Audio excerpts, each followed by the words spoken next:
The US Federal Reserve is expected to keep interest rates on hold when it makes its latest decision in just under 2 hours' time. The central bank has been worried about the impact of the Iran war and rising oil prices on inflation. And President Donald Trump's new tariffs on 60 countries are another concern. The levies announced last week range from 10 and 12.5%. They're aimed at trading partners including China, the EU, the UK, Canada, Japan, and Australia. The measures were introduced as a 10% tariff imposed earlier this year expired.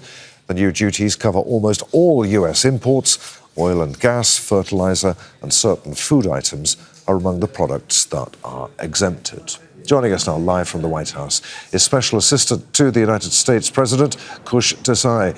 Good to have you with us, sir. President Trump then recently announced these new tariffs on more than 60 countries. Is he concerned that doing that during an escalation of the war in the Middle East could well hurt the US economy? Well, first, let's take a look at what the justification for these tariffs were. I think the United States has been the global leader in cracking down on the importation of goods made with forced labor. This has been true throughout history. This has been true during President Trump's first term and certainly in his second term with provisions that we demanded in the USMCA trade deal and with the other trade deals that we've signed this term. And so this is the president's call to action to get our trading partners to similarly enforce prohibitions on the importation of goods made with forced labor, because that's not just a humanitarian concern, it's also an economic concern because it undermines American workers. Regards to your broader question about inflation or the economy, look, we've been hearing one doomsday theory after another for the last over a year and a half or so from the president's trade agenda. And what we've seen instead of the economic catastrophe that the economists and experts have been talking about has been trillions of dollars in investments flowing into the United States to make and hire in America. We've seen over 20 trade deals that the United States, that this administration has signed with with our trading partners. So we've seen lots of good results, but none of the doomsday that you're talking about. Yeah, I'm sorry to interrupt you, but a February Supreme Court ruling dealt a blow to the president's plans for tariffs. How then does he bring in new tariffs if the Supreme Court says that he can't? Sure. Well, look, the president is very clear that this is one of the worst decisions made by the Supreme Court in history. But the reality is that the president has many tariff authorities at his disposal to implement his agenda and safeguard America's national economic security. And so while the Supreme Court struck down the IEEPA tariffs, the president has many other tariff authorities like Section 301, such as the forced labor tariffs you mentioned, Section 232, Section 338, and many other legal provisions that Congress has given the President of the United States to enact tariffs to defend America's national economic security.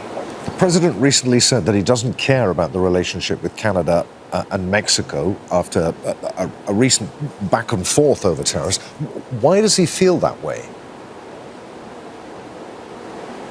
Well, look, I think the president is always focused on doing what's best for the American people, for the American workers, for American industries. And certainly, while USMCA was a big step up from NAFTA, which is one of the worst trade deals frankly, in history, the president's always focused on getting a better deal for American workers and American industries. And certainly, since USMCA is signed, we haven't seen the sort of reduction in trade deficits that we were expecting. And so I think the president's focused on doing what's best for Americans, not for other countries. All right.